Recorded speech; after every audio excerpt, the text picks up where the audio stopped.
Bom dia. Eu gostaria de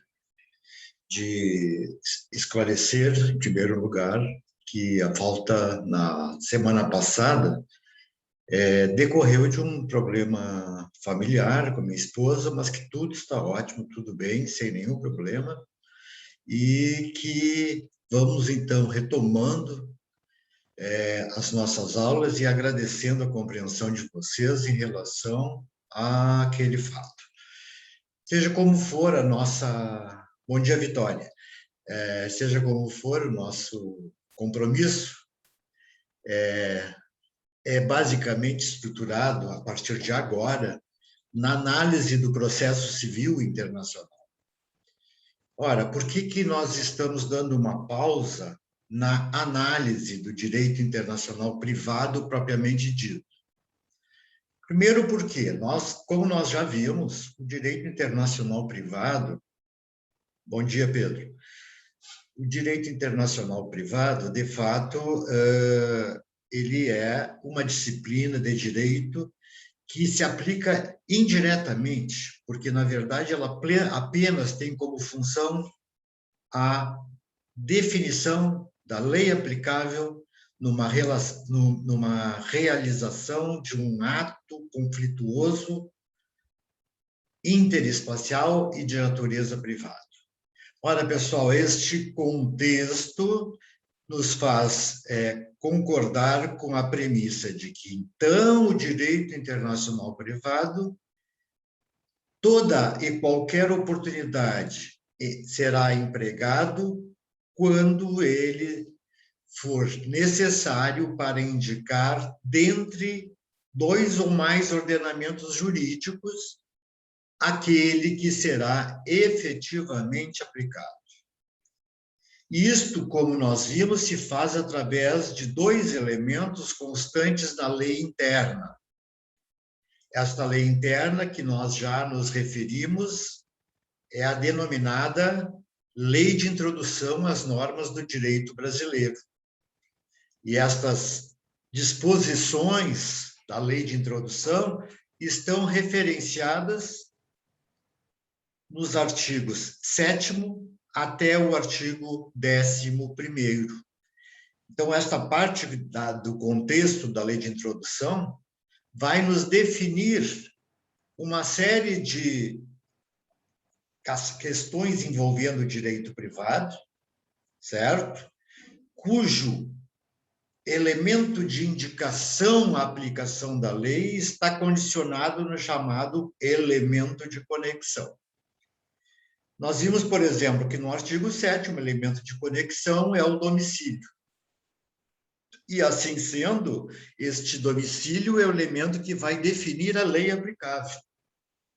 E a lei aplicável em determinados conflitos privados, que no artigo 7º estão estabelecidos como o início e o fim da personalidade, o nome, a capacidade e os direitos de família.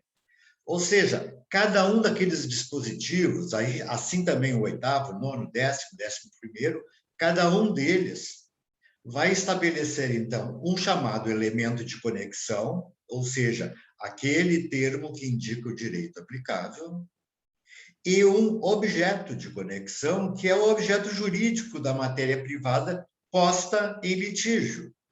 No caso concreto, ali, início e fim da personalidade, nome, capacidade, direitos de família, que constitui o chamado Estatuto da Pessoa Física. Assim, o artigo 8º vai falar sobre o direito das coisas, o artigo 9º vai falar sobre obrigações, o artigo 10º vai falar sobre sucessões e o artigo 11º sobre o Estatuto da Pessoa Jurídica. Vejam que aqui nós, mais ou menos, incorporamos todo o nosso Código Civil. Todos os temas de natureza privada que são a preocupação eficiente e efetiva para a análise da disciplina específica de Direito Internacional Privado. E esta é a função primordial. E esta é a função essencial do Direito Internacional Privado, à medida em que ele se destina apenas, repito, a indicar a lei aplicável, certo? Em questões envolvendo uma interconexão espacial, ou seja, uma relação jurídica no espaço, entre ordenamentos jurídicos, certo? E de cunho eminentemente privado. Tudo isso está muito bem concentrado e, após as aulas sobre o tema processo civil internacional, que nós iniciamos hoje, nós retomamos a disciplina de direito internacional privado e analisaremos de uma maneira mais contextualizada as questões envolvendo, certo, o próprio direito internacional privado e a análise dos dispositivos legais que regulamentam o tema. Mas por que nós vamos emergir hoje na questão envolvendo o processo civil internacional? Em primeiro lugar, porque para definir a lei aplicável numa relação jurídica de natureza interespacial e privada, repetindo de novo, certo? Para nós definirmos esta relação, ou qual é a norma ou qual é o termo que vai indicar a lei aplicável, neste sentido, para nós tomarmos esta posição, nós temos que ter um agente, uma pessoa que tome providências acerca da indicação da lei aplicável. Ora, pessoal, por evidente que nós estamos falando de solução de conflitos, sejam eles internos ou internacionais. E todos os conflitos são solvidos eficientemente e por competência absoluta pelo poder, bom dia, Luiz Gustavo, e pelo poder judiciário, certo? Este poder judiciário, na verdade, é quem vai definir a regra aplicável naquela relação jurídica. Ou seja, este juiz, membro do Poder Judiciário, é que tomará conta da sua atribuição básica dentro da mesma disciplina, qual seja, dentro do litígio proposto, indicar a lei aplicável. E qual é a análise que o juiz deve proceder? A análise vinculada, primeiro, sob que ponto estruturado da disciplina privada incide o conflito. O conflito, vamos imaginar, é obrigacional, ou vamos dizer mais sinteticamente, é um conflito envolvendo um descumprimento de um contrato. Este conflito, que envolve o descumprimento de um contrato, está estabelecido lá no artigo 8º, desculpem, no artigo 9º da Lei de Introdução, quando se estabelece basicamente que a lei a ser aplicável em questões envolvendo obrigações, né, espécie cujo gênero é o contrato, né, é a lei do local em que a obrigação se constituir. Vejam, o elemento de conexão estabelece que é o local da constituição da obrigação. Então, aonde nasceu a obrigação? Onde foi criada? Onde foi constituída? Ou seja, aquele local seria o local fixado para a indicação procedida pelo juiz. Ou seja, o juiz, diante da análise do litígio, vai, então, estabelecer analiticamente a opção por um dos dispositivos de lei interna, no sentido de definir ele, claramente, o que? A lei aplicável. Assim sendo, meus prezados, assim sendo, nós estamos, então, emergindo na ideia de que este juiz tem uma obrigação de ofício. Sim, a obrigação do juiz de estabelecer a lei aplicável é de sua estrita competência, quando ele verificar que se trata de um conflito interespacial privado. Ora, essa competência judiciária é que vai nos trazer a necessidade de estabelecer, então, regras que definam a processualística envolvida na competência e jurisdição deste juiz perante normas e leis nacionais que ele possa ter indicado ou estrangeiras, conforme o caso. Então, vejam, ele interpreta o pedido e elege a lei aplicável, certo? Na eleição da lei aplicável, e essa eleição é feita na fórmula da lei brasileira, certo? Este juiz vai se lastrar, então, naqueles artigos da lei de introdução, especificamente, no caso concreto, no artigo 9º. Vejam que essa primeira relação, essa primeira referência não traz nenhum grau de complexidade. O grande problema, pessoal, a grande discussão que se põe é que como é que o juiz vai conhecer, por exemplo, o direito estrangeiro se este estiver sendo indicado? Vejam, quando o juiz analisa a lei interna, e aqui nós vamos chamar de lex fori, L-E-X-F-O-R-I, lex fori, quando o juiz define, através da lex fori, que a nossa é a lei de introdução, vejam, guardem o nome lex fori, que ele vai ser reiteradamente utilizado no transcurso dessa disciplina. Quando o juiz, através da lex fori, que no caso é o artigo 9º, vai definir o direito aplicável, vai se convencer, por exemplo, que o contrato foi firmado na Alemanha. Então, a constituição da obrigação se procedeu na Alemanha. E esta é a lei aplicável. Vejam, vamos imaginar que esse juiz que está analisando esta questão, ele se depara exatamente com a questão de saber o direito alemão, então, sobre questão obrigacional, sobre contratos. E esta análise procedida pelo juiz está, então, definindo que ele vai ter que se valer, no caso concreto, da lei alemã, ainda que ele seja um juiz brasileiro.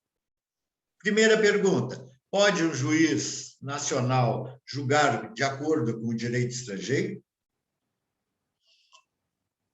Não só pode, como deve. Trata-se de disposição expressa em lei brasileira. E o juiz não pode excusar-se de cumprir a lei brasileira. Aliás, ele é o próprio guardião da lei brasileira. Ele tem que cumpri-la. Então, vejam, e se a indicação recair sobre o direito estrangeiro, ele tem uma segunda análise que ele tem que proceder para que ele possa delimitar, dentro daquele litígio, certo? Os elementos determinantes e constantes da lei estrangeira sobre o assunto. Então, ele vai ter que se suplementar. Ele vai ter que se suplementar de uma edição da lei obrigacional alemã, ou especificamente da lei contratual alemã, ou algo equivalente. Ou seja, no capítulo da lei alemã que trata sobre o descumprimento de um contrato, ou inadimplemento de um contrato, seja onde for, aquele texto legal que trata do assunto, que sugere as soluções básicas, ou que estabelece as disposições obrigatórias das regras ali constantes, este dispositivo é o que será aplicado. Então, ele tem que se valer desta lei. E mais do que essa lei, ele tem que saber se essa lei tem vigência atualidade. Ela não foi revogada. Então, ele precisa se suplementar, em primeiro lugar, de uma edição da lei e de uma certidão de vigência da lei. Certo? Porque ele está diante, então, de dois polos. Em primeiro lugar, o que ele tem que decidir na forma da lei alemã. Em segundo lugar, ele tem consciência de que aquela lei está em vigor. Aparentemente sintética a questão, porque pode inserir-se nesta análise, nesta percussão, a ideia de que essa lei alemã tenha que ser interpretada na forma da jurisprudência alemã, o que vai, eventualmente, complicar um pouquinho mais a questão. Então, vejam que a atitude do juiz a ser designada é competente para julgar e decidir aquela questão é complexa, de fato. E vejam, esta complexidade se coloca exatamente porque o juiz não tem condições de conhecer todas as legislações do mundo. Normalmente aquelas mais extravagantes, como, por exemplo, a lei alemã, a lei russa, a lei chinesa, a lei japonesa, e seus idiomas, e todos os seus elementos determinantes de sistemas jurídicos, muitas vezes diversos, uns vinculados ao common law, direito costumeiro, outras vinculadas ao civil law, é o direito escrito, e que se contrapõem, né, em conexão interespacial, e que, na verdade, é atributo do juiz, como o exercício de uma exegese, talvez necessária, um pouco mais profundo. Seja como for, eu repito, esta atitude é uma atitude que tem que ser praticada pelo juiz de ofício. É evidente que esta questão vai envolver, então, os graus de competência desse juiz. Esta análise tem que compreender que esse juiz está determinado a julgar naquela forma, mas temos que, primeiramente, saber se este que foi indicado como juiz, que no caso nós falamos seria brasileiro, se ele tem efetiva competência para esse tipo de processo, se ele tem jurisdição sobre esse processo. E, assim sendo, emerge desta relação uma relação de direito processual civil internacional, subsidiada, portanto, pelos dispositivos também de uma lei interna, que é o Código de Processo Civil. O nosso Código de Processo Civil vai estabelecer, entre os artigos 21 ao artigo 25, a competência do juiz brasileiro em processos internacionais, certo?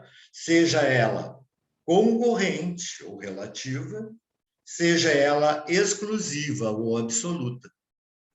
Veja, então, que, quanto à análise jurídica estruturada para a análise da competência judiciária, nós temos que verificar se aquele juiz, de fato, tem este grau de competência. E essa análise, repito, se procede através do CPC. O CPC, então, que nós vamos ver hoje também, vai estabelecer as regras de conduta, né, para definir esta competência e a própria eficácia da aplicação normativa por aquele juiz, ou por este juiz, seja como for. Estas questões, pessoal, então, vão nos obrigar a analisar o processo civil internacional, porque a primeira figura a ser destacada dentro daquela relação posterior de direito internacional privado é a figura do juiz, que vai dizer o direito. Vai dizer o direito aplicável. Então, vejam, este dever de aplicar pode também recair nas leis nacionais, dependendo do elemento de conexão postado. E se recair na lei nacional, este juiz, que também é nacional, terá evidente simplicidade no julgamento, terá uma disponibilidade muito maior de julgar e decidir a questão, porque ele tem contato permanente com a lei nacional. Ele trata deste assunto diuturnamente. Então, o problema não é a indicação da lei nacional, o grande problema é a indicação da lei externa, ou a lei derivada de outros ordenamentos jurídicos.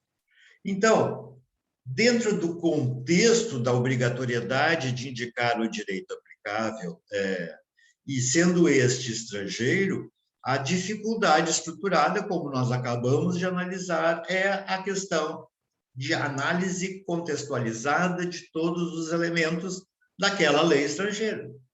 Ele vai buscar, ou vamos buscar, o texto da lei e uma certidão de vigência dessa lei.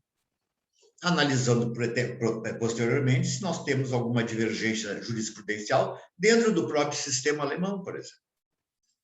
Essas questões, então, emergem da definição relativa à propriedade ou impropriedade, né, de que o juiz peça auxílio às partes. As partes podem auxiliar o juiz, mas não têm obrigação de auxiliar o juiz. Como diz a velha expressão, dá-me os fatos que dar-te-ei o direito, não é isso?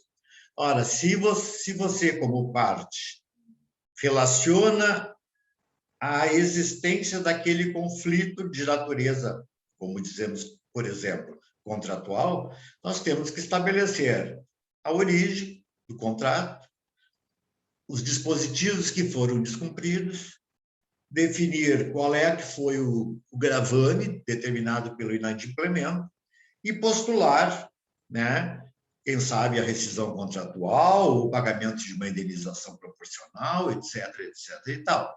Esse é o pedido, esses são os fatos. Em cima destes fatos, o juiz vai se dar conta de que existem aqui o envolvimento de dois ordenamentos jurídicos diferentes. E quando ele se depara com isso, ele pode, se quiser, intimar as partes para que estas partes venham ao processo e lhe tragam os elementos necessários para a análise dessas leis. Isto não é obrigatório, o juiz pode pedir a colaboração das partes. Isto é ato exclusivo do juiz. Mas as partes, muitas vezes, colaboram minudentemente com o juiz nesse sentido. Por quê, pessoal? Porque, na verdade, um advogado bem diligente, que tenha método, que conheça o direito internacional privado, ele já vai levar ao juiz a sua postulação devidamente reconhecendo a existência do conflito interespacial privado. E mais do que isso, se diligente for, ele já vai juntar aos autos, assim como ao ensejo da inicial, já vai juntar aos autos as certidões de vigência e o texto da lei externa, que é o objeto da definição do pedido feito. Então, tá, vamos lá. Esta diligência não só é muito agradável ao juiz, como ajuda o próprio procurador, o advogado, a se ilustrar na matéria e colaborar estritamente com o Poder Judiciário. Aliás, facilitando o seu próprio trabalho, né? E reduzindo o tempo eventual em que o juiz estaria contemplando aquela questão para deliberar acerca dele. Repito que esta providência estabelecida pela parte não é compulsória, não é obrigatória. Ela faz se quiser. Ou, eventualmente, convidada pelo juiz para assim fazer. Mas o juiz não pode, de maneira nenhuma, impor isso à parte. Então, se é dever do juiz aplicar na fórmula do elemento de conexão indicado o direito estrangeiro, evidentemente que o direito estrangeiro vai ser aplicado dentro de certos limites. E estes limites ao direito estrangeiro, eles se consolidam através de uma disposição básica do direito processual e também vinculada à lei de introdução, que está constante no artigo 17 da lei de introdução. Eu, aliás, já recomendo a vocês que, à medida de que possam, vocês sempre, nestas aulas, se façam acompanhar de uma edição da lei de introdução, certo? E de uma cópia ou do próprio termo do CPC. O CPC e a lei de introdução são os nossos elementos básicos, certo? Então, vejam, o artigo 17 da lei de introdução, vou ler aqui literalmente, vai dizer o seguinte: as leis, atos e sentenças de outro país, bem como quaisquer declarações de vontade, não terão eficácia no Brasil quando ofenderem a soberania nacional, a ordem pública e os bons costumes. Vejam, eu faço aqui uma análise desse dispositivo, que depois repete-se de uma maneira indireta lá no CPC, e que estabelece exatamente que uma lei, certo, que ofenda os bons costumes e, como consequência eventual, a soberania e a ordem pública, estruturalmente, mais importante é a ordem pública, quando a lei ofender a ordem pública constituída no Brasil, ou seja, todo aquele conjunto de elementos éticos, elementos morais, elementos sedimentados na constância de uma Constituição e que fazem parte da componente de todo o ordenamento de um país, evidentemente que vocês têm que entender que esta incorporação de análise da ordem pública há que ser respeitada. Se o juiz da Arábia Saudita manda o juiz brasileiro postular sobre o reconhecimento, por exemplo, da poligamia, o que vai ocorrer?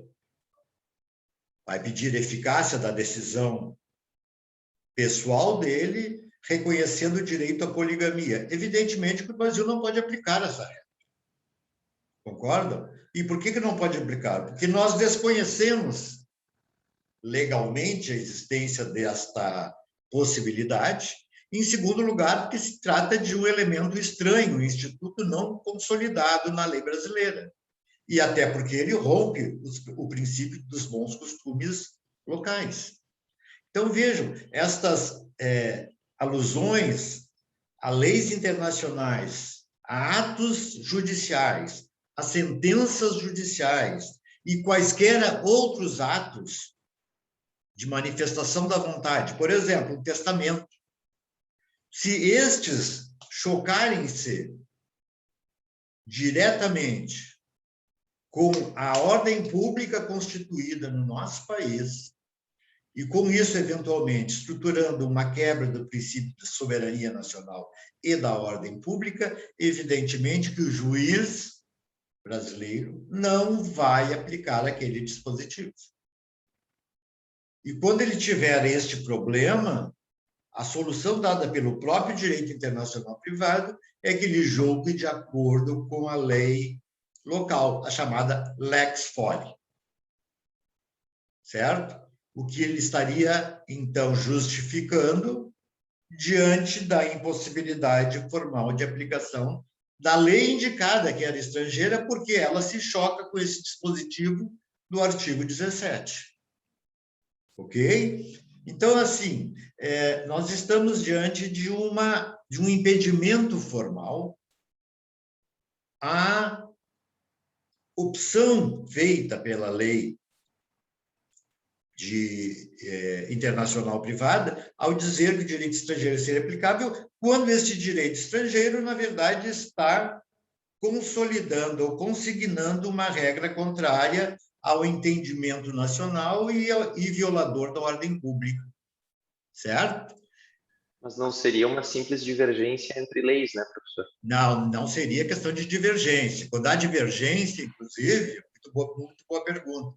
Quando existe uma divergência, a gente vai pensar na possibilidade de aplicar aquele instituto, que talvez seja não muito conhecido no Brasil, através de um similar, ou de alguma coisa que eu possa aproveitar no Brasil dentro daquele mesmo espírito. Que é, por exemplo, quer ver, no Brasil existe o chamado bem de família, né? Todos sabem o que é isso. O que é o bem de família, que foi circunstanciado na ideia de preservar o patrimônio familiar, a casa, o lar, etc. e tal. Isso não ocorre, por exemplo, nos países europeus, nós não temos essa regra. Mas, em contrapartida, um juiz estrangeiro que vai julgar de acordo com o direito brasileiro, ele vai fazer uma pesquisa diante do seu próprio ordenamento, onde ele vai encontrar um instituto assemelhado, que, no caso, por exemplo, seria o usufruto, que, na verdade, conduz aos mesmos efeitos do bem de família. Certo? Então, vejam, também a dificuldade do juiz, né, em chegar a esta positivação. E vejam mais, isso nós já vamos deixar talvez para a próxima aula, a questão dessa limitação da aplicação nacional sobre o direito estrangeiro, desculpem, a dificuldade não se estrutura só na ordem pública, ela se estrutura também nas questões que envolvem fraude à lei, certo? As questões das instituições desconhecidas, entre outros, que são alguns elementos que são colocados diante da ordem nacional, certo? Para impedir o exercício da lei exterior. Assim, por exemplo, os elementos de conexão estão vinculando e trazendo a nós a lei estrangeira, né? Eles são como uma espécie de, como diz o professor, acho que foi o Valério Mazzoli, ele traz como se fosse um míssil para a ordem interna, aquele dispositivo na lei externa, né? E os elementos os limites da coisa são, na verdade, são antimísseis, que vão impedir, né, a aplicação da lei externa. Pois não, Pedro? E se a gente fosse pensar num exemplo que não ingressasse no artigo 17, por exemplo, talvez uma questão envolvendo pagamento de comissões ou algo do tipo, que a lei alemã dissesse A e a brasileira dissesse B. O juiz... a ideia seria a seguinte, diante da contraposição de regras jurídicas, né, e sendo aquela lá desconhecida no Brasil, são as instituições desconhecidas, o juiz também não aplica. Ele não pode interpretar para tentar aproximar, porque elas são opostas, estruturalmente opostas, elas não podem se adaptar, entendeu? Elas não têm, porque elas são, é isso que eu estou entendendo, ao menos, né, Pedro? Elas são contraditórias. Sim, né? Sim, mas de certa forma, então, nunca poderia haver uma decisão, nunca poderia se fundamentar uma decisão do juiz puramente pela regra estrangeira, ou pela lei estrangeira. Desde que a regra estrangeira, em primeiro lugar, seja indicada, e, em segundo, que ela tenha adaptabilidade ao sistema brasileiro. Tem que haver adaptabilidade. Tem que haver adaptabilidade, senão não é aplicado. Tem que haver. Então, assim, a gente tem vários exercícios, até jurisprudenciais, que os juízes elaboram para ver se aproveitam a lei estrangeira. Tá? Mas quando ela for totalmente oposta, opositora, evidentemente que isso não ocorrerá. Eu acho que é isso, né?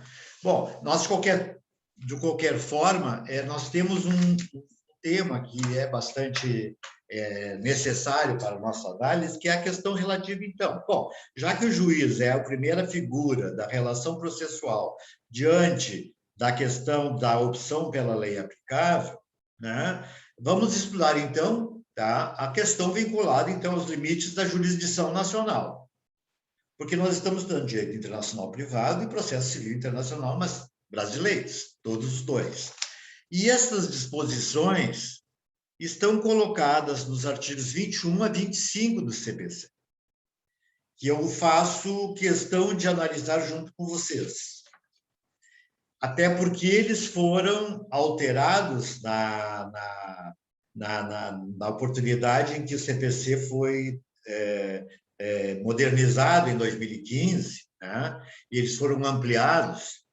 Então, vejam bem, o artigo 21, por exemplo, vai dizer o seguinte, e essa análise é importante, pessoal. Compete à autoridade judiciária brasileira processar e julgar ações em que... Vejam, o dispositivo no caput já diz que compete, mas uma advertência. Compete, mas não fala em exclusividade. A competência aqui, neste caso, ela é concorrente. Entenderam? E por que eu estou botando, então, especificamente que só a autoridade, aparentemente, a autoridade brasileira que teria direito a processar e julgar essas ações?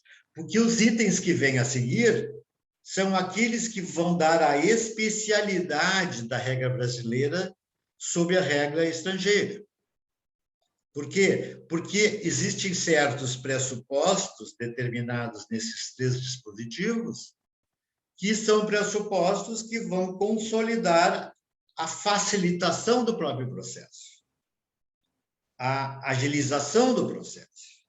Vejam, então, o termo é: compete à autoridade judiciária brasileira processar e julgar ações em que, o réu, qualquer que for sua nacionalidade, estiver domiciliado no Brasil. Por que nós estamos aparentemente atraindo a aplicação para a competência do juiz brasileiro? Porque a facilidade de o réu estar no país invoca a própria facilidade do desenvolvimento do processo. Iniciando-se pela citação, não é isso? Que é procedida dentro do território brasileiro. Se eu vou indicar o juiz estrangeiro, ele já vai ter que se envolver na formalidade de estabelecer essa citação através de uma carta rogatória, que eventualmente pode demorar 1 a 2 anos para ser cumprida. Então, vejam, quando a nossa regra processual estabelece uma aparência de quase que exclusividade do juiz nacional, na verdade, não é exclusividade. É simplesmente uma especialidade, ou seja, facilita a tramitação processual, vincula o juiz a estar mais diante das partes envolvidas no conflito, ainda que o réu, por exemplo, o autor possa, por exemplo, estar no exterior e, às vezes, até para o autor, ainda que estrangeiro, né, que ele esteja domiciliado no Brasil também, ou não. Agora, o réu estando no Brasil, nós estamos com a regra geral da nossa própria lei interna, não é isso? Mas, segundo, quando no Brasil tiver que ser cumprida a obrigação. O que eu estou falando aqui, pessoal? O que eu estou falando? Quando no Brasil tiver que ser cumprida a obrigação. Estou falando de obrigações, em primeiro lugar. Eu estou me concentrando num capítulo do direito privado, que é o direito das obrigações.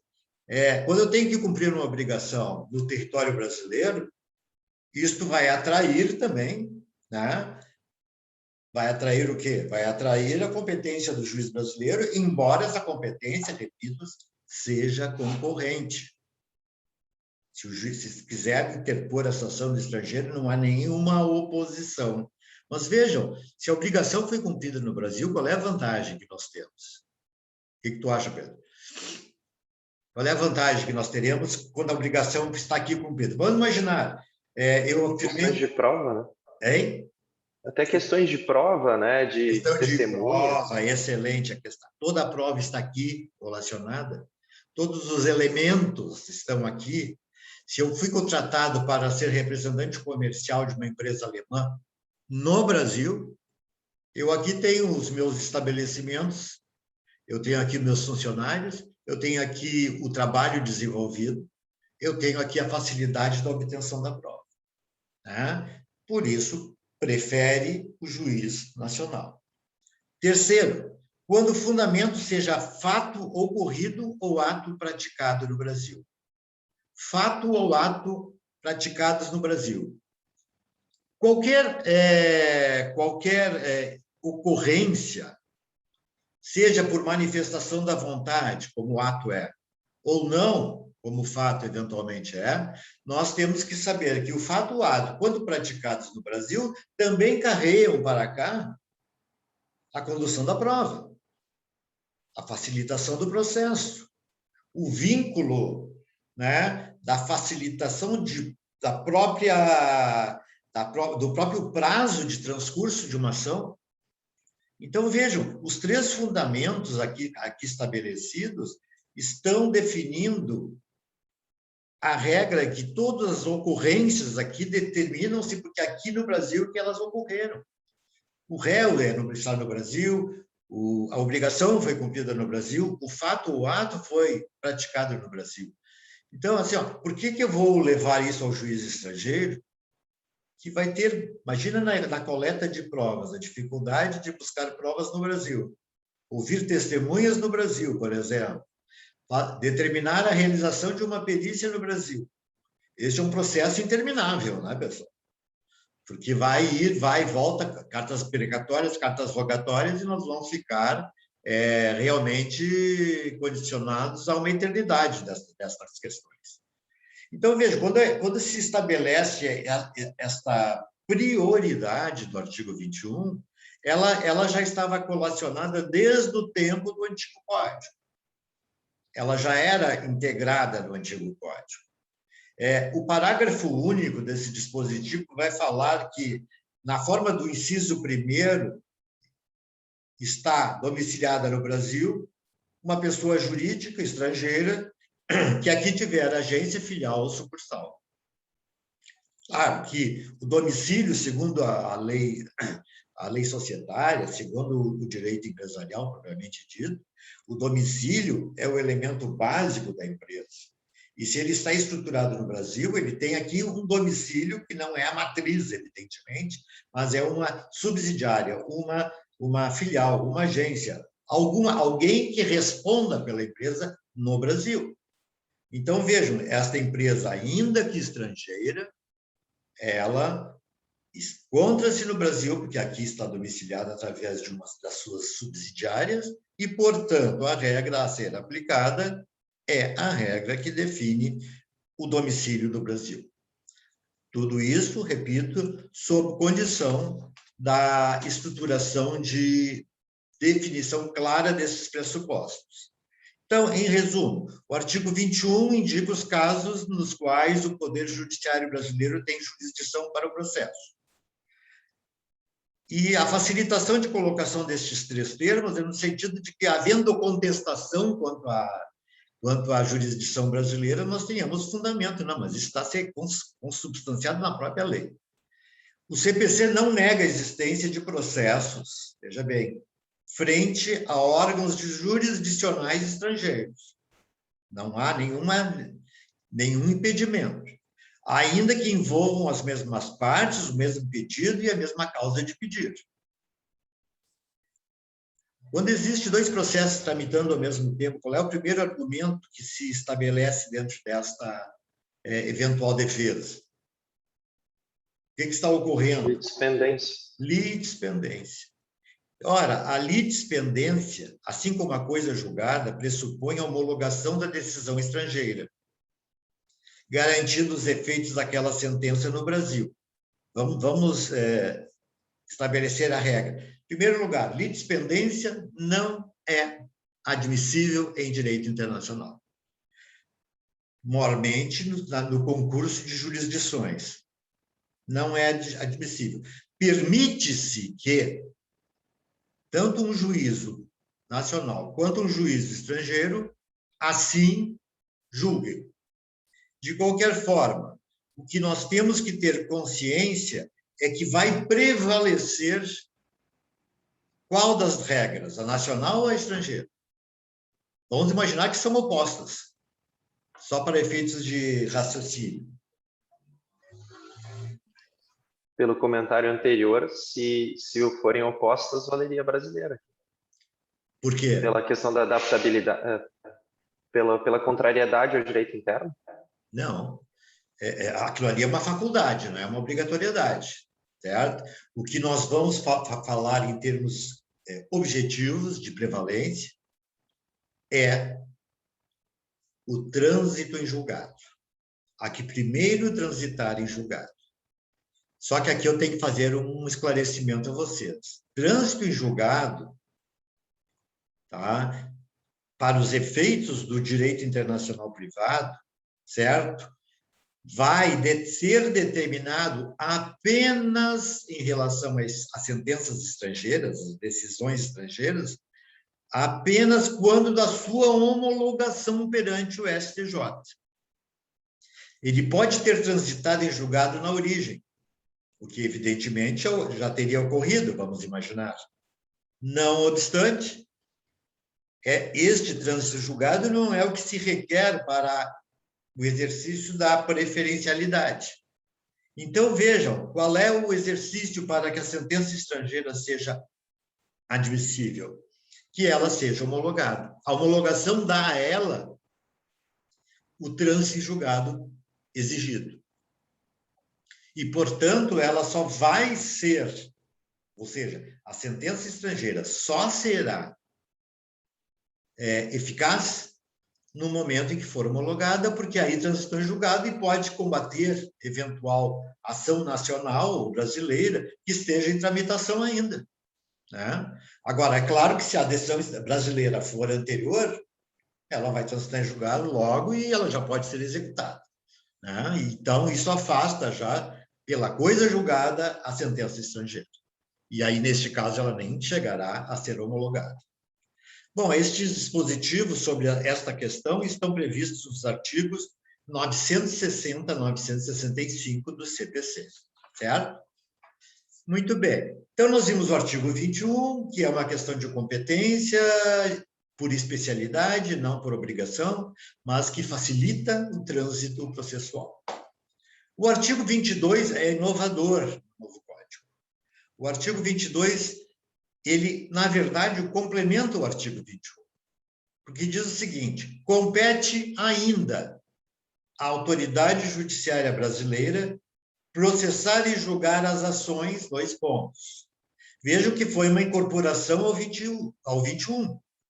E tem o mesmo sentido. Essas ações aqui são concorrentes, vão vir abaixo. Elas têm a expectativa de que a possibilidade de exercer-se em quaisquer jurisdições sem nenhum problema. Mas se estabeleceu esta regra porque essas matérias eram polêmicas perante o STJ. Para facilitar a própria interpretação do STJ na homologação de decisões, né, estrangeiras, em assuntos como alimentos. Então, veja, compete ainda à autoridade judiciária brasileira processar e julgar as ações de alimentos. Quando? 2 hipóteses. O credor tiver domicílio ou residência no Brasil. Evidentemente que o credor dos alimentos, estando no Brasil, e invariavelmente, vocês sabem, essas ações de alimentos, elas sempre se referem a menores, não é isso? Em grande número, a pessoas que são representadas por pai ou por mãe. Então, assim, estando ele no Brasil, por evidência que o seu domicílio, ou até mesmo a sua residência esteja no Brasil, portanto, prefere o juiz nacional. Segundo, B, se o réu mantiver vínculos no Brasil, tais como posse ou propriedade de bens, recebimentos de rendas e obtenção de benefícios econômicos. Qual é o espírito aqui, Pedro? Esse segundo dispositivo. Quando o réu mantiver vínculos econômico-financeiros no Brasil. Eu acho que é para poder, acho que é uma noção de poder dar efetividade também. Efetividade à execução, exatamente. Ora, claro que se o réu tem os bens no Brasil, como é que eu vou tentar executar lá no exterior? Aí eu vou ter que homologar a decisão e tomar toda a medida, né, aqui para fundamentar aquela apreensão eventual de bens, né, quando eu posso fazer diretamente aqui. Né? Então, vejam que o espírito foi inteligente nesse ponto, o espírito da lei. Né? Foi no sentido de trazer exatamente aquelas dúvidas que acercavam a mente dos ministros do STJ quando tinham que homologar ou não uma decisão estrangeira, ou mesmo quando recebiam, por exemplo, o cumprimento de uma carta rogatória para dar o seu exequatur. E vamos falar adiante. Então, o primeiro é essas ações de alimentos sob esses 2 fundamentos. Segundo item, decorrentes de relação de consumo. Quando o consumidor tiver domicílio e residência no Brasil. Por que há preferência aqui pelo juiz brasileiro? Vejam, preferência não é exclusividade, repito. Por que prefere o juiz brasileiro em relação ao juiz estrangeiro nas ações de consumo, de relações de consumo? Hipossuficiência? Hein? Hipossuficiente? Acesso à justiça? Não, acesso à justiça e aplicação do direito nacional protetivo, que é o direito vinculado ao CDC, né?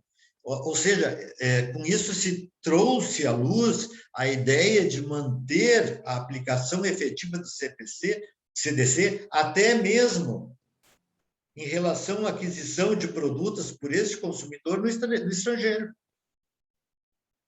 Cujos defeitos aqui ele sentiu depois, entendeu? Então, esta questão das relações de consumo, então, deixa bem pacífica a ideia de que se o consumidor tem domicílio e residência, ele vai poder implementar a aplicação do CDC, que ele defere vantagens, mesmo porque tem regimes políticos, jurídicos, que não têm proteção ao consumidor. E quantos são estes? Né? Então, já é uma evidência da nossa especialidade. E terceiro item,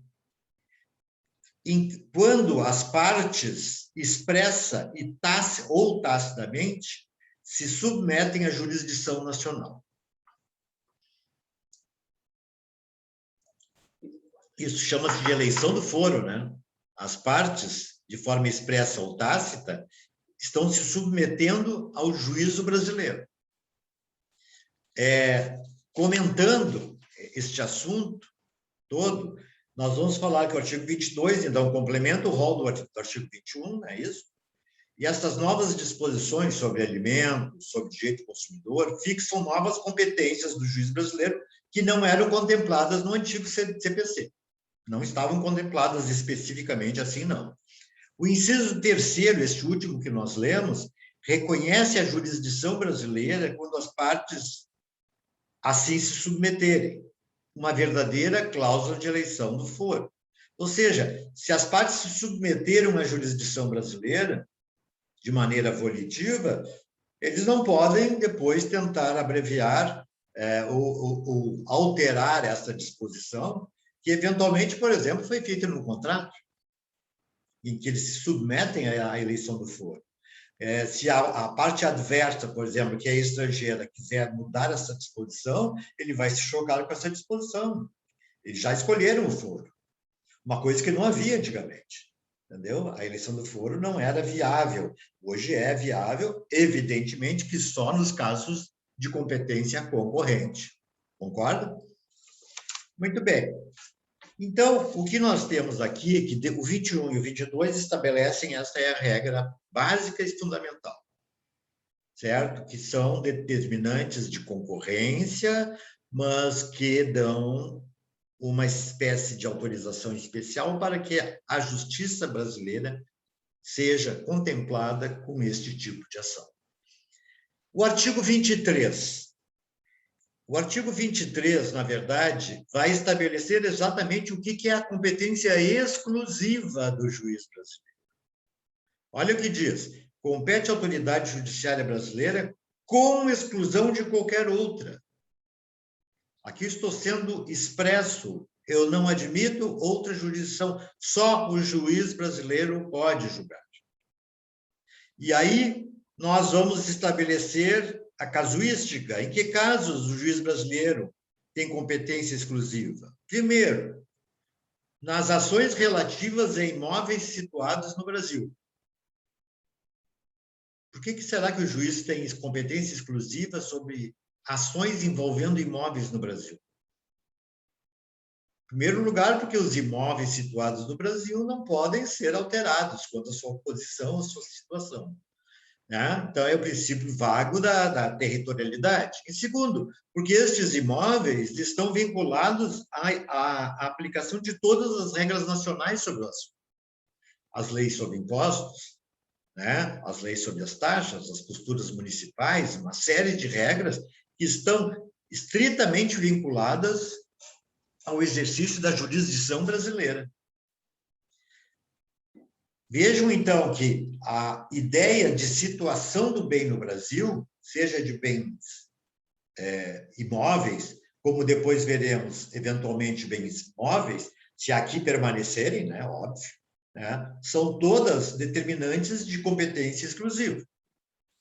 E aqui eu digo no item 2, em matéria de sucessão hereditária, proceder à confirmação de testamento particular e ao inventário e à partilha de bens situados no Brasil. Vejam, eu estou de novo relacionando a questão a bens situados no Brasil, e aqui eu já amplio para os móveis também, se estiverem situados no Brasil. O que eu estou dizendo? Que quando eu estabeleço uma sucessão, eu interponho uma sucessão, e nessa sucessão eu tenho que fazer a confirmação de um testamento particular, ou seja, homologar aquele testamento, já que não é público, certo? E se este testamento se referir a bens situados no Brasil, só o juiz brasileiro pode. Assim como o inventário e a partilha de bens situados no Brasil. Mais do que isto, ainda que o autor da herança seja estrangeiro ou tenha domicílio fora do território nacional. Vejam, essa competência exclusiva não está definindo a posição do sujeito estrangeiro. Pode ele estar estar domiciliado fora do Brasil, pode ele ter, como autor da herança, por exemplo, ele não é nacional brasileiro. Se os bens, que é o elemento preponderante, estão no Brasil, a jurisdição é exclusiva do juiz brasileiro. E veja o terceiro. Em divórcio, separação judicial ou dissolução de união estável, proceder à partilha de bens situados no Brasil.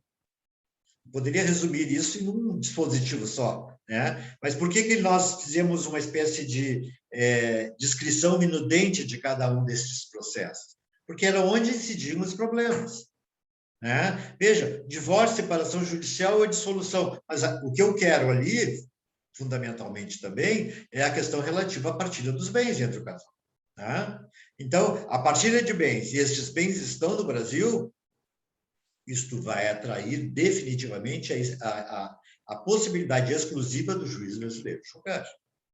E aí, repete, ainda que o titular seja de nacionalidade estrangeira ou tenha domicílio fora do território nacional. Se vocês se ativerem bem a este artigo 23, nós já podemos antecipar a vocês uma regra que talvez vocês não vão esquecer mais. A única competência exclusiva do juiz brasileiro é relativa à situação de bens no Brasil. Aliás, essa regra é praticamente universal. Todo mundo tem interesse em atração da exclusividade, né, dessas disposições em relação a bens que estão situados em certos territórios.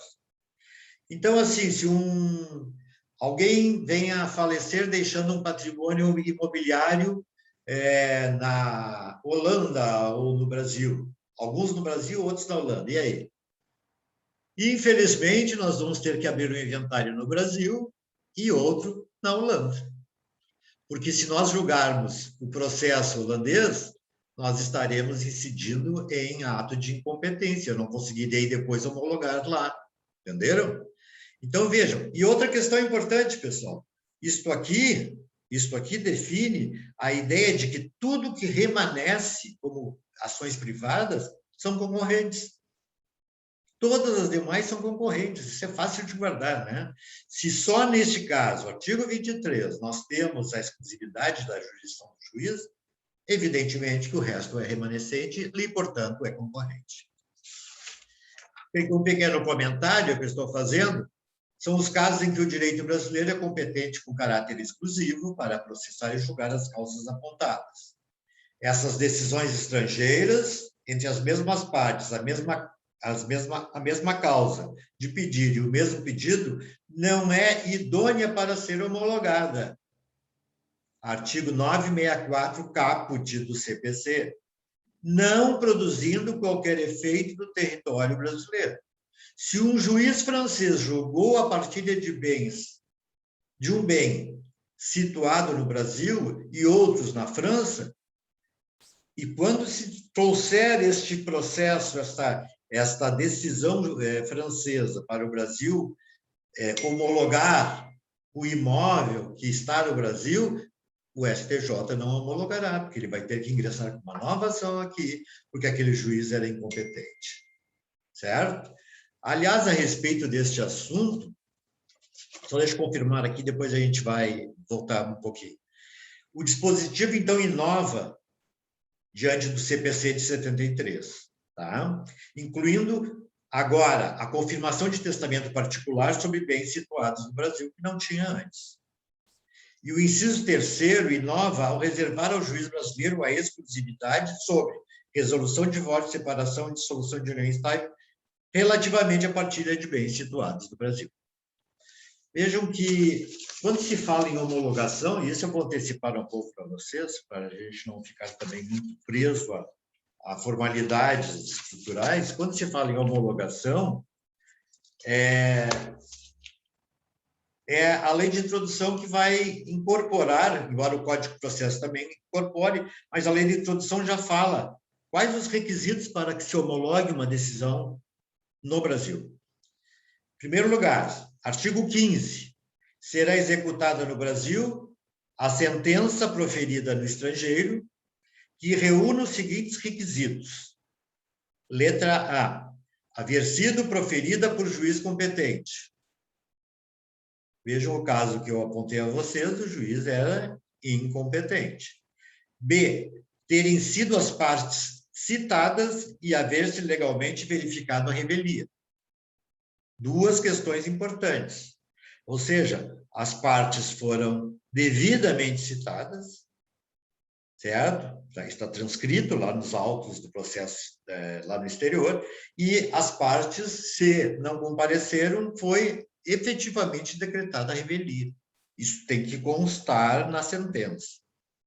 Terceiro, ter passado em julgado e estar revestidas das formalidades necessárias para a execução do lugar em que foi proferido.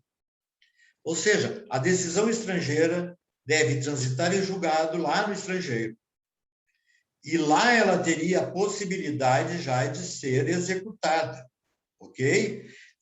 Só que como ela depende para a sua eficácia, ou para a eficácia da sua execução ser homologada no Brasil, evidentemente que ela tem que obrigatoriamente passar em julgado aqui no território brasileiro. E, finalmente, desculpem, ainda, estar traduzida por intérprete autorizado. Todos os documentos provenientes do exterior, sejam aqueles para dar funcionalidade à escolha do juiz, seja para comprovar a sentença advinda do exterior, todos estes documentos devem vir traduzidos por tradutor juramentado.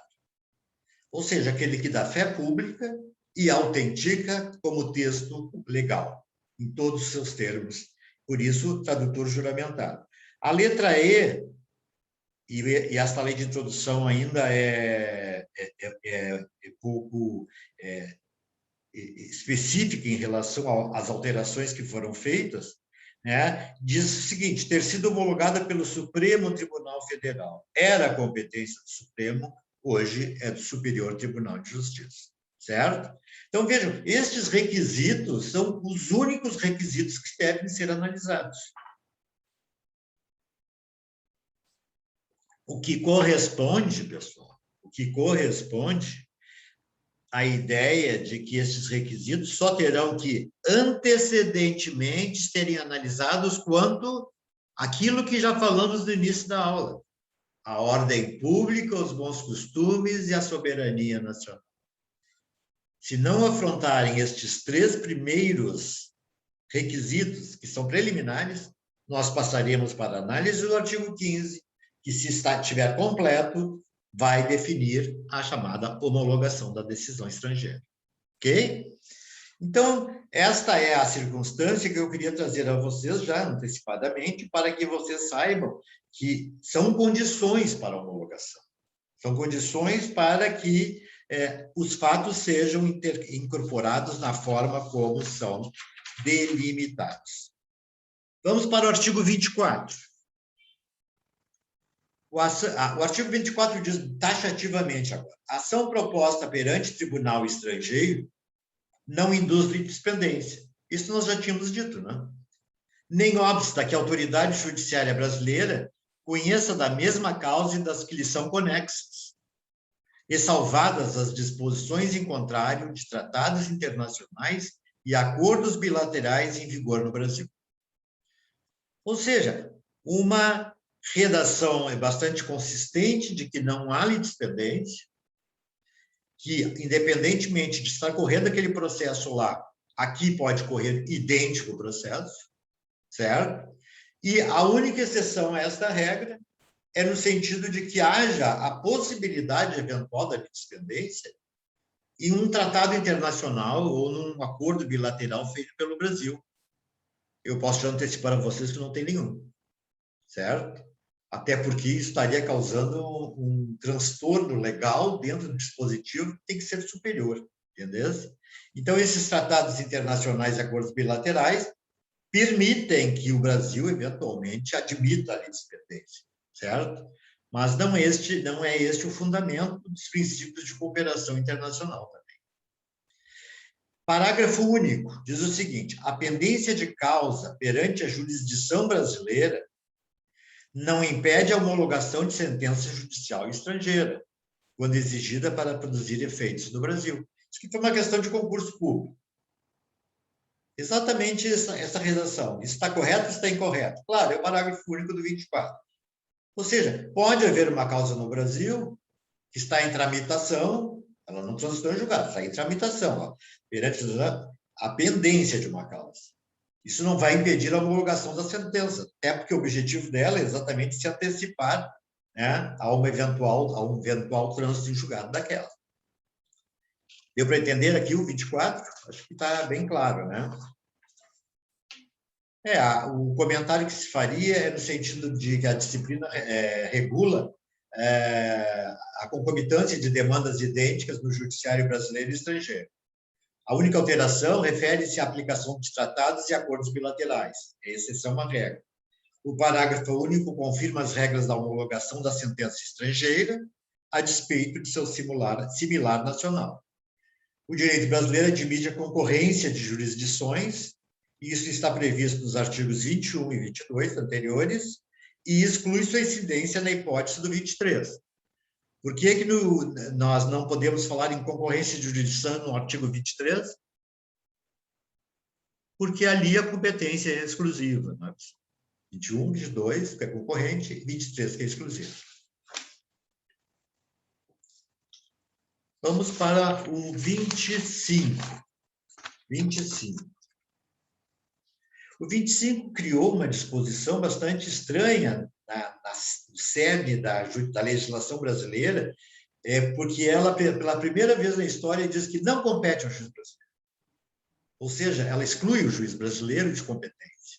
Né? Diz assim, ó, artigo 25, não compete à autoridade judiciária brasileira o processamento e o julgamento de uma ação quando houver cláusula de eleição de foro exclusivo estrangeiro, em contrato internacional arguida pelo réu em contestação. Primeiro eu leio todo o texto, agora vamos delimitá-lo. Eu estou dizendo que a autoridade brasileira não poderá julgar uma ação na qual houver... Vejam bem, este artigo refere-se a contratos internacionais, certo? Este artigo refere-se a contratos internacionais. E se neste contrato internacional estiver incidente uma cláusula de eleição do foro exclusivo estrangeiro, o juiz brasileiro está vedado de julgar. Está vedado de proceder a seu julgamento. Esta é uma relação absolutamente nova, porque não se falava em eleição de foro estrangeiro e se estabelecia, então, contrariamente, a aplicação do direito nacional. E vejam bem, ao final da disposição está escrito, arguida pelo réu em contestação, está mal colocado isso aí. Aparentemente não tinha muito nexo essa arguida pelo réu em contestação. Na verdade, assim, o réu, ao se defender da eleição do foro, que ele ajudou a eleger, afinal de contas, ele vai tentar comprovar que aqui o objetivo daquela eleição do foro era criar ou estabelecer um abuso de direito. Ou seja, definir que, como ocorre no cenário internacional, que muitos dos contratos internacionais vêm pré-editados pelas grandes corporações internacionais, estabelecendo sempre a preferência do seu foro. Quando, para nós, esta disposição tem que ser discutida. Não vale para o cidadão brasileiro, talvez uma empresa forte dentro do Brasil ainda possa eleger o foro internacional, que geralmente vão discutir a nível de arbitramento ou arbitragem, mas agora um cidadão não pode permitir que o foro estrangeiro seja o exclusivo, porque além de retirar a concorrência, que é imanente a um processo de contratos, em contratos, né, ele vai impedir o uso, né, de uma legislação talvez que mais beneficia o cidadão nacional. Assim sendo, o réu tem que defender-se, arguindo que aquilo trata-se de um abuso de direito. E se isso for comprovado, o juiz afasta a jurisdição estrangeira e aplica a nacional, certo? Este dispositivo não se aplica no caput às hipóteses de competência internacional exclusiva por evidência, porque essas são exclusivamente brasileiras, né? E aplica-se na hipótese dos artigos 63, parágrafos 1º e 4º, que também fala na concorrência de jurisdições. Ao nível de comentários, nós temos a seguinte referência. A eleição do foro só produz efeito quando constar de instrumento escrito e expressando-se a determinado negócio jurídico. Aqui um comentário mais extenso, né?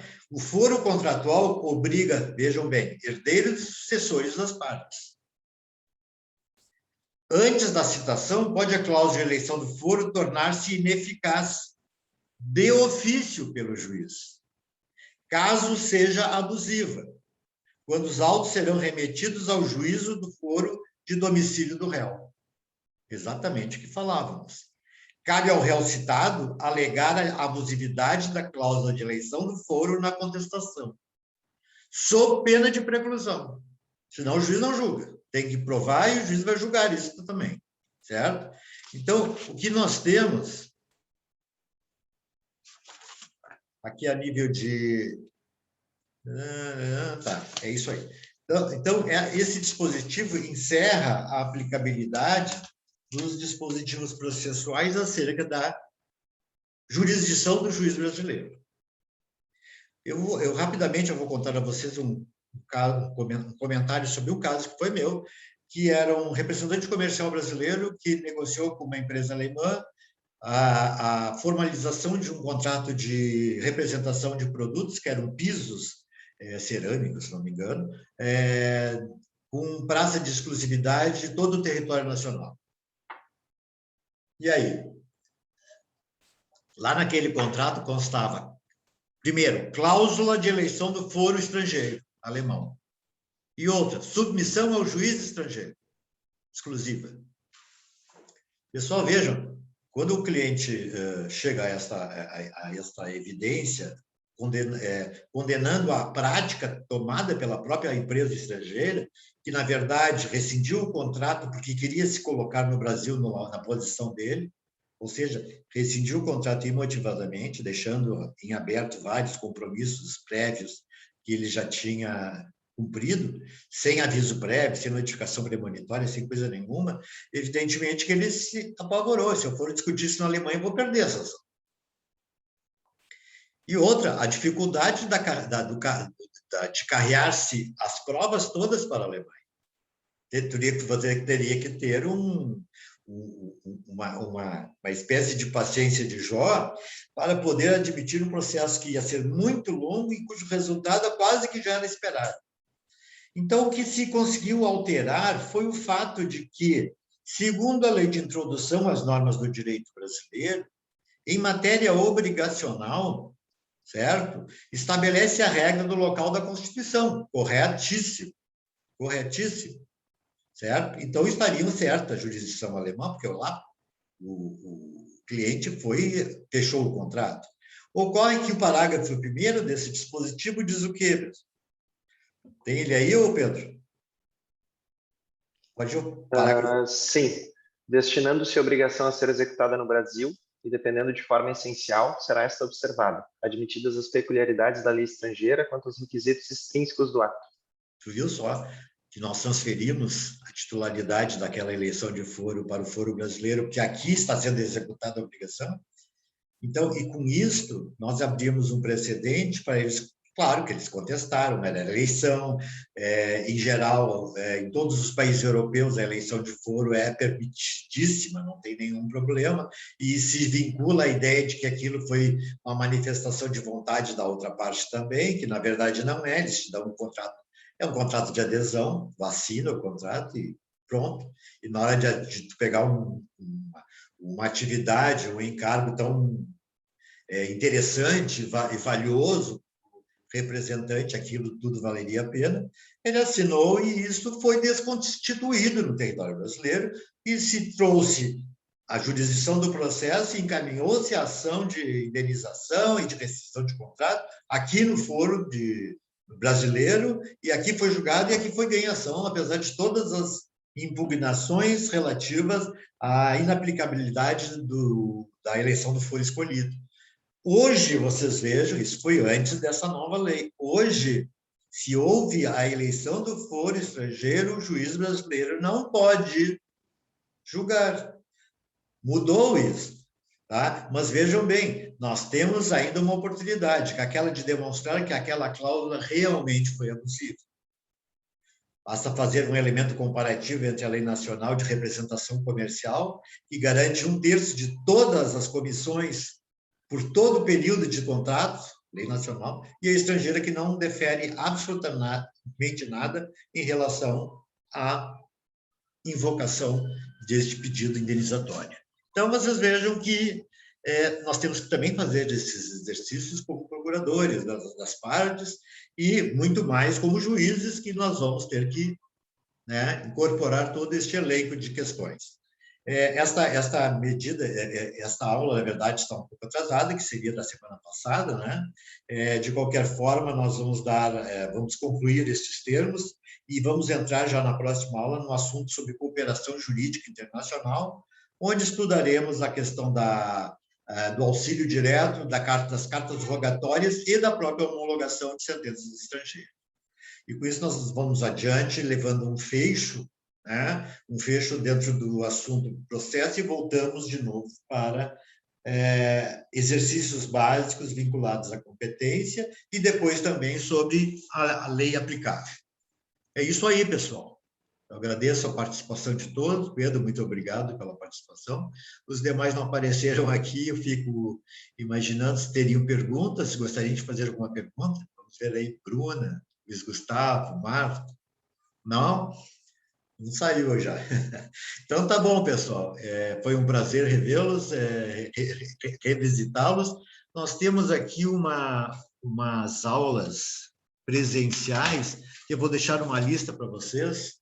4, 5, 9, né? Dia 10 de 9, nós temos aula presencial. Depois nós temos dia 8 de 10, depois nós temos dia 5 de 11, dia 13 de 12. Então, a primeira aula é no dia 10 de 9. Acho que a gente já vai fazer, inclusive, um fecho do assunto processo civil internacional, certo? E eu espero vocês na aula, porque seria interessante. Eu vou passar uma lista para os que quiserem se inscrever. Ela não é obrigatória, vocês sabem, né? Ok, pessoal? É isso aí. Bom, obrigado. Muito bom fim Bom de semana. final de semana. Tudo de bom. Obrigado, gente. Certo, obrigado, professor. Bom final de semana. Abraço. Obrigado, tchau. Tchau, prof. Tchau, um abraço.